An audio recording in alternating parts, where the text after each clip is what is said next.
50. 뭐 대체 요거는 시대에 따라 조금 다릅니다. 50, 40 쭉. 요거는 그때그때마다 좀 달라요, 이 수치는. 근데 여기서 중요한 건 중과 대상이냐, 일반 과세냐, 비과세냐, 요거만 보시면 돼요. 자, 요거는 2014년 이전이에요. 2014년 이전에 우리나라에는 어땠냐면, 이게 아니죠. 이게 중과 라인이죠. 2014년 이전엔 1가구 1주택은 2년만 보유하게 되면 중과 라인에서 벗어났잖아요, 이렇게. 요게 중과 대상 라인이라고, 빨간색이. 여기만 지나면 2년만 보유하게 되면 6에서 38%의 일반 과세로 넘어갔어요. 중과 대상이 아니었던 거지. 근데 1가구 2주택하고 3주택은 어땠냐면 2년을 보유하더라도 계속 중과 라인의 선상에 들어가 있잖아. 그러니까 내가 자 2014년 이전에 제가 집을 두 채를 가지고 있어.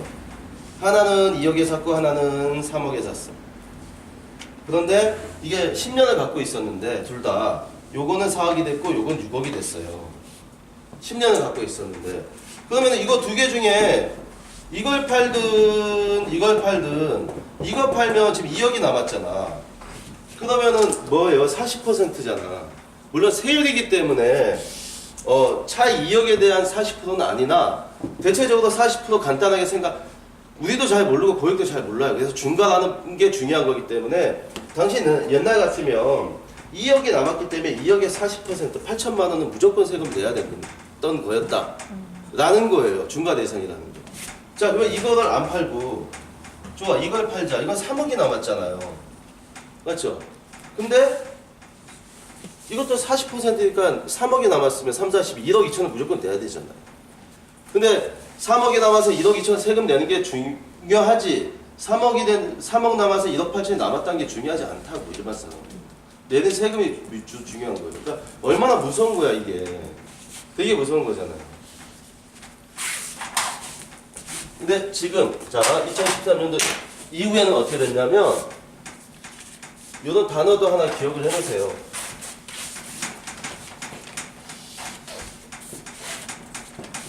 다주택자 양도세 중과 폐지. 이게 입법이 돼서 이게 실행이 됐어요.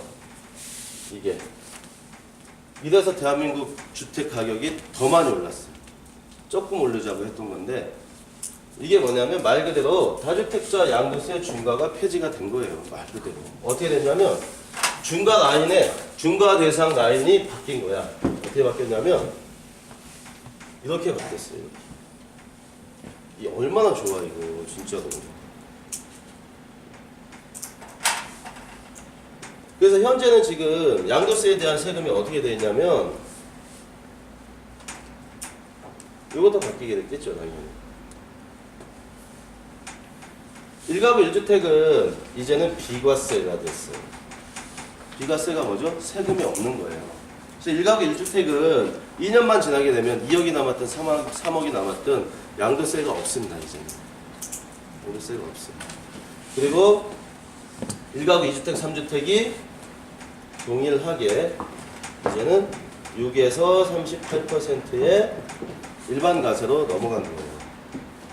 조금 헷갈리실 수가 있는데 그럼 과연 6에서 38%는 무엇이냐 라는 이제 의문점이 들 수가 있는데 그건 뭐냐면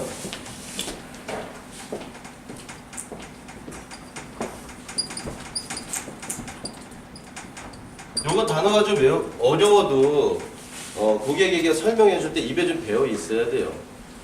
다주택자 양도세 중과 폐지. 제가 이 설명을 왜 하냐면 우리 대워 신동 아파트 컨셉을 투자로 한번 가봅시다. 그러기 위해서 세금이 적게 나온다는 어떤 브리핑을 많이 해야 할 필요가 있을 것 같아요. 그래서 미리 머릿속에 넣어놓자. 내가 그냥 그 세금 조금 나와 이렇게 하는 것보다 저 다주택자 양도세가 중과가 이제 폐지가 됐습니다, 대한민국으로.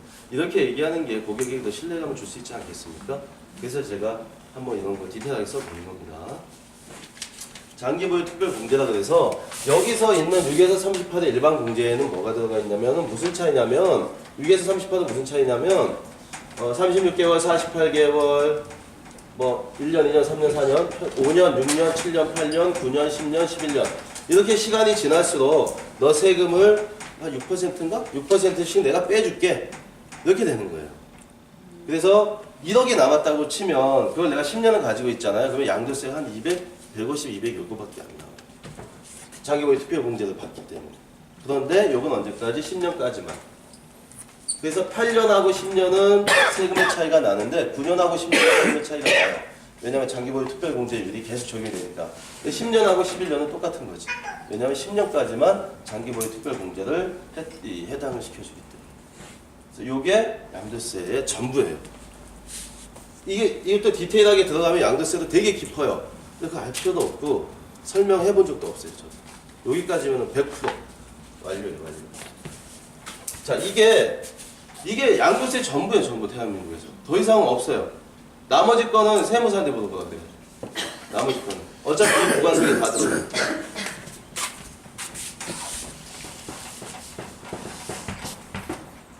이해 쉽지 않아요? 예? 이게 다예요. 이게 다예요. 딴 거 뭐 생각 안 하셔도 돼요. 양도세 취득세는 이 안에 다 들어가 있습니다.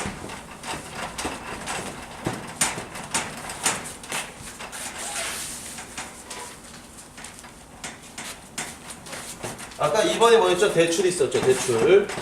자, 대출을 한번 우리가 조금 이거 시간이 좀 걸릴 수도 있을 것 같은데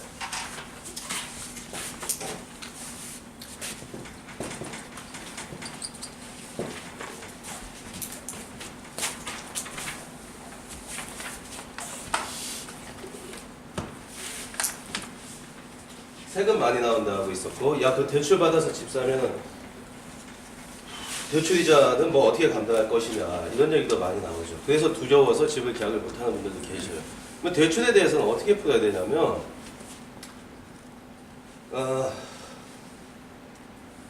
이게 대출 갖고 얘기하잖아요. 그러면은 고객을 계약하기가 되게 쉬워요. 되게 이어져 이게 대출이라는 게 되게 이어지고 나중에 뭐 수익률까지도 이어지고. 어떻게 어디서부터 얘기해 주는 거죠? 근데 대출에 관련돼서는 나중에 제가 시간을 한번 따로낼게요. 한 1시간, 2시간 정도 이상 걸릴 것 같으니까. 그 대출 옛날 그 요거만 하나만 옛날 어르신들 머릿속에는 뭐가 있냐면 대한민국 향후 지금부터 10년, 13년 정도 전까지의 대한민국 평균 대출 금리가 5%가 넘어요. 지금 굉장히 저렴한 거예요. 그래서 옛날에 뭐 2000년대 초반에 2억짜리 집을 사서 만약에 1억을 대출을 받았다. 한 달에 그때는 7% 8% 됐었거든요. 이율이. 그러니까 한 달에 이자가 1억이면 700만 원이니까 한 60만 원? 50만 원? 50 몇만 원? 1억에 이렇게 나갔었어요. 실제로. 근데 지금은 현재가 한 3.5에서 4% 미만 어쨌든 4%이기 때문에 지금은 어쨌든 30만 원대, 30만 원 초반 비싸봤자 그 정도밖에 안 나온다. 1억이에요. 그러니까 옛날 분들의 입장에서 대출 그다음에 이자가 굉장히 셌던 거는 맞아요. 근데 현재는 지금 굉장히 그때보다 낮아진 거죠. 그러니까 대한민국 평균 10몇 년 동안의 대출금 평균 금리는 5% 이상이었다. 근데 과거가 비쌌고 지금이 싼 거다. 대출 이자가 또 오른다는 얘기도 있는데 이것도 시간이 많이 걸려요. 얘기를 하려면. 그래서 제가 시간을 따로 하면 되겠습니다. 대출 관련해서. 제가 대출법인을 조금 운영했어가지고 대출법 좀 잘 알거든요. 그 다음에 제가 이해하기 쉽게 말씀드릴게요. 지겨우실 것 같아요. 너무 길게 얘기하면. 다른 것도 제가 할 게 좀 있으니까. 자, 이게 집을 사는 분들의 대부분 두려움이 요 정도 안에 다 들어가 있어요. 그래서 요것만 우리가 잘 설득을 해도, 아니, 명확하게 전달을 해도 두려운 부분은 분명히 해소가 된다고 보셔야 돼요. 그래서 뭐 제가 했던 방법입니다. 제가 했던 방법.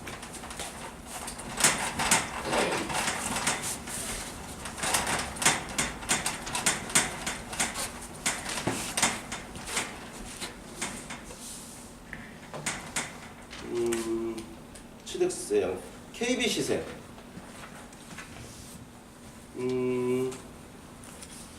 대출을 좀 할까? 대출 얘기할 때 자, KB 시세 다시 한번 점검합시다. 다 아는 얘기인데 우리가 여러 번 했었고. 안녕하세요.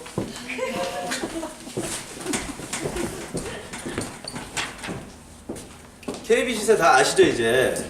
자 그러면 요거를 그 고객과의 브리핑 속에서 활용할 수 있는 거가 있어야 되겠죠.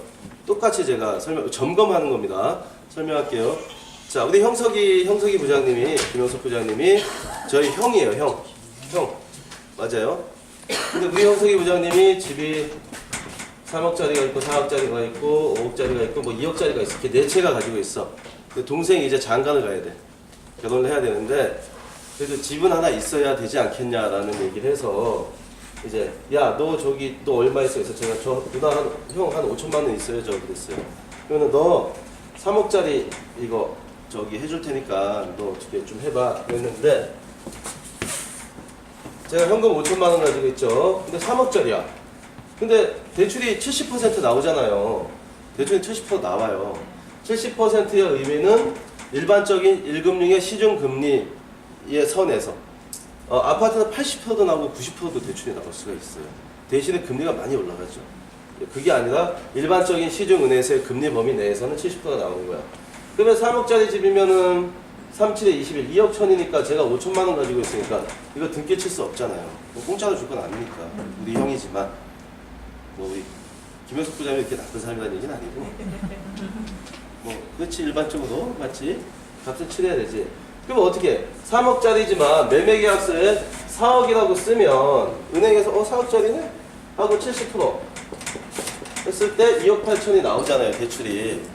그러면은 제가 5천만 원 가지고 있으니까 2천만 원, 또 몇백만 원 더해서 뭐 2천 몇백 갖다가 등기 치고 대출 내서 잔금 여기 주고 드리고 나머지 갖다가 뭐 제가 좀 쓰면 되잖아요. 근데 뭔가 좀 이상하잖아요 지금. 대화가 이상하잖아요. 맞죠? 그게 뭐냐면 은행 아파트를 현물이라고 얘기하는 이유가 여기서 3억, 4억, 5억, 2억이라고 얘기했던 자체가 뭔가 시세가 잡혀있다는 의미잖아요. 시장에서 딱 매겨져 있는. 그게 뭐냐면은 KB 시세라는 거죠.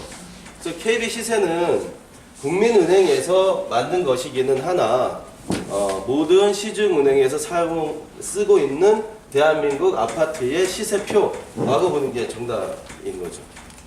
그러니까 저번에도 한번 얘기했지만 저희가 은행에 전화를 해요. 은행에 대출 쪽에 전화를 해서 내가 아파트를 하나 가지고 있고 내가 빌라를 하나 가지고 있어요. 이렇게. 나 이번에 대출이 좀 필요한데 내 아파트는 저 대출이 얼마 정도 나오고 빌라가 있는데 빌라는 그 대출이 얼마 정도 나옵니까? 라는 질문을 던졌을 때 아파트는 고객님께서 뭐 특별한 뭐 이게 없는 이상 뭐 변동이 될 수는 있지만 대체적으로 어디 아파트에 몇 층 정도면 뭐 2억에서 70%인 대략 한 1억 4천 정도의 대출 금액이 나옵니다라고 바로 그 자리에서 얘기를 해줘요. KB 시세표가 있으니까 요걸 보고 걔가 얘기를 해준다고. 맞죠? 이거 맞잖아요.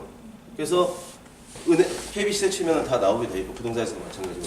그런데 내가 빌라를 갖다가 내가 3층짜리 1층에 상가가 있고 2, 3층이 빌라인 내 집을 은행에다 이렇게 똑같이 전화를 하면 그러신가요? 그러면 저희가 그거를 시세를 좀 알아보고 연락을 드리겠습니다. 이렇게 해요.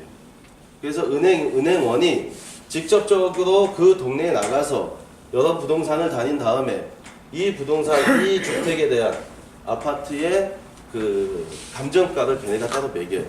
그리고 나서 이 고객에게 전화를 해줘요. 한 일주일 걸려요. 시세표가 없다라는 거지 이게. 그만큼 아파트는 명확한 시세가 이렇게 나와 있다는 거예요. 그게 KB 시세예요.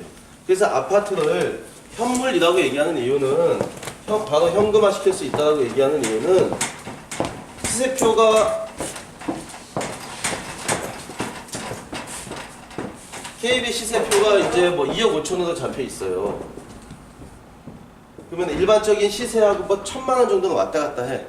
그래서 2억 4천짜리도 있고 2억 5천짜리도 있고 뭐 2억 6천짜리도 있고 이렇게 왔다 갔다 하는데 요 시세보다 조금만 1,100만 내놓으면 그 물건은 바로 팔리게 돼 있잖아요. 실제적으로. 무조건 팔린다고. 그래서 아파트를 바로 현물이라고 얘기를 하는 거예요. 바로 현금화 시킬 수 있기 때문에. 근데 빌라? 아까 얘기했던 3층짜리인데 1층은 상가고 2층은 빌라? 이거 바로 현금화 될까요? 아주 싸게 내놓지 않는 이상 이거는 바로 현금화 되지 않아요. 절대. 이거는 바로 계약될걸요 아마? KB가 2억 5천 잡혀 있어. 시세 보니까 2억 4천에서 6천 사이야. 이거 2억 3천에 내놔. 이거는 바로 사죠. 누가 됐든. 이거 바로 산다고. 그래서 아파트를 현물이라고 얘기하는 거예요. 그런데 KB 시세 단점이 하나가 있는 게 과거에는 정확한 지표 지수이긴 하지만 지금은 좀 보완이 됐어요. KB 시세를 어떻게 데이터를 추출하냐면은 대한민국에 있는 여기 아파트가 이렇게 있으면 여기 부동산들이 많이 이렇게 있잖아요. 그러면 이 부동산에서 KB 시세표를 이렇게 얼마 정도 될 것이다 이번 주에는 이렇게 줘요. 이걸 기준으로 해서 KBC가 작성되는 거기 때문에 부동산에서 장난칠 수 있는 여력도 가지고 있어요. KB 시세. 그래서 요즘에는 한국감정원 시세라고 정부기관에서는 이거를 더 좀 쓰는 편이에요. 같은 건데. 근데 KB 시세는 조건이 좀 있어요. 너무 지방 소도시에서는 KB 시세가 잡히지가 않고 아파트가 또 뭐 50세대 미만, 그러니까 숫자는 정확히 나와 있진 않는데 일반적으로 50세대 미만 정도의 아파트에는 또 KB 시세표가 잘 안 잡혀 있어요. 개별적으로 감정을 받는 경우가 되게 많습니다. 그래서 아까 얘기했던 KB 시세는 요 정도 선이면은 충분히 이제 이해하실 수 있을 거예요.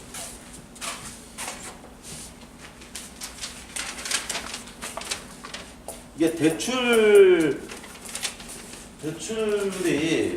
말이 대출이 이게 연결시키면 할 얘기가 너무 많아요. 우리가 알고 있으면 좋을 것들이. 그래서 그건 제가 다음에 한번 하고.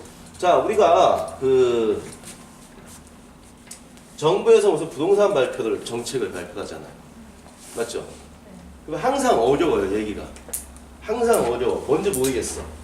근데 아는 사람은 요번에 요거만 이렇게 바뀌었네? 요거만 추가됐네? 이렇게 얘기해. 이게 무슨 차이냐면 별거 아닌데 그 용어 몇 개가 있어요. 항상 부동산 정책에 나오는 용어들. 그거를 이해하고 있냐 못하냐에 따라서 요번에는 요게 포인트네? 요걸 이해할 수 있냐 없냐의 차이가 좀 있는 것 같아요. 그 중에 대표적인 거 두 개만 딱 해봅시다. 자, DTI하고 LTV라는 게 있다.